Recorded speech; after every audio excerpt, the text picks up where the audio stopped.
तो पुण्यात्माओं, जैसा कि दास बार बार आपको सत्संगों में सुनाता है कि परमात्मा के विषय में जानकारी जीव नहीं बता सकता, परमात्मा की जानकारी परमात्मा ही बता सकता है। तो उसकी अपनी जानकारी देने के लिए आपको, आपके पिता को स्वयं आना पड़ता है। वो आपका पिता है, हम सबका मालिक है, और हम यहाँ काल के जाल में बुरी तरह फंस गए।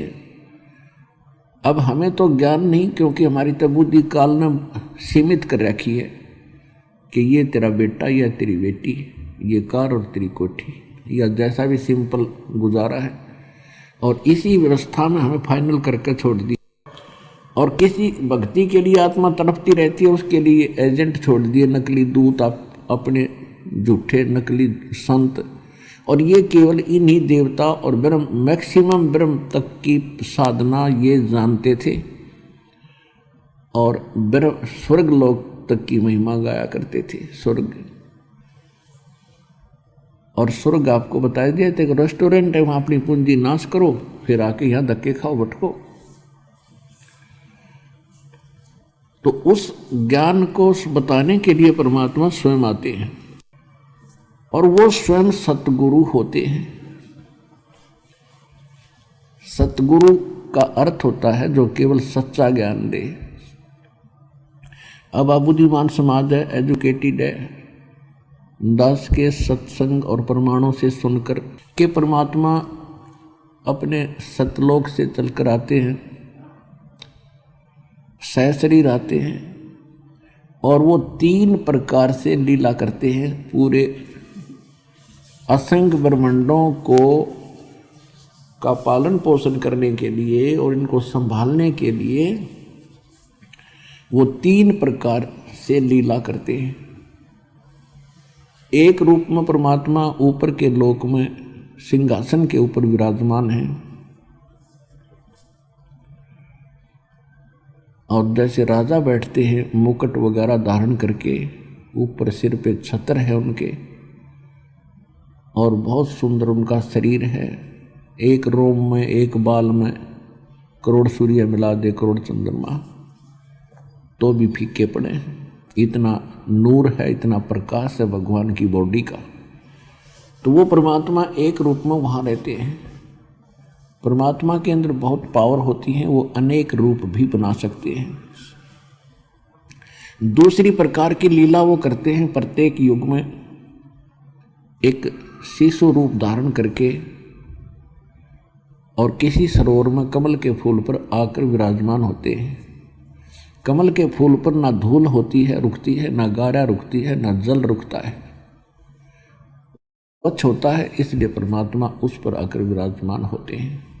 वहाँ से निसंतान दंपति उन्हें उठा ले जाते हैं।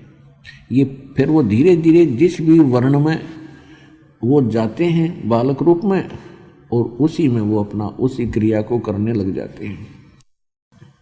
और उसके साथ साथ फिर जिस उद्देश्य से वो आते हैं, ज्ञान प्रचार करने के लिए, एक सतगुरु की लीला करने के लिए, वो स्वयं ही आते हैं। और तीसरी प्रकार की वो लीला करते हैं परमात्मा, जब चाहें तब कभी भी प्रकट कहीं हो जाते हैं, किसी साधु संत के रूप में या किसी अन्य रूप में। क्योंकि साधु संत के रूप में इसलिए आते रहे हैं क्योंकि अब वर्तमान में तो हमें ज्ञान हो गया, अब वर्तमान में तो आप जी को ज्ञान हो जाएगा कि परमात्मा की भक्ति और साधना के लिए ये बाह्य आडंबर कोई मायने नहीं रखते। दाढ़ी मूछ मुंडा लो और चाहे बढ़ा लो, कपड़े चाहे लाल पहन लो चाहे पीले पहनो, या अपने अक्षेत्र के अनुसार पहन लो, ये तो एक तन की रक्षा के लिए और सभ्य समाज में रहने के लिए वस्त्र अनिवार्य हैं। और भक्ति से मोक्ष होगा, मंत्र से मोक्ष होगा, ये तो अब स्पष्ट हो जाएगा, हो रहा है, हो चुका है, और है भी यही सत्य। लेकिन पहले ऐसी धारणा थी कि साधु संत वही होते हैं जिन्होंने बड़ी बड़ी दाढ़ी रखवा रखी हो या बड़ी जटा हो या कति मूंड मुंडवा रखा हो, दाढ़ी मूछ कति मुंडवा के गोटम गोट हो, लाल कपड़े पहन रखे हो, तो ऐसी वेशभूषा वाले को हम साधु संत मानते थे और उन्हीं के निकट जाकर कुछ ज्ञान चर्चा सुनने की आशा करते थे। इसलिए परमात्मा साधु संत के रूप में ही प्रकट हुआ करते थे और कलियुग के अंदर वो विशेषकर एक जिंदा महात्मा के रूप में आए हैं, महापुरुषों को मिले हैं और सतगुरु की पूर्ति करने के लिए वो स्वयं ही आते हैं।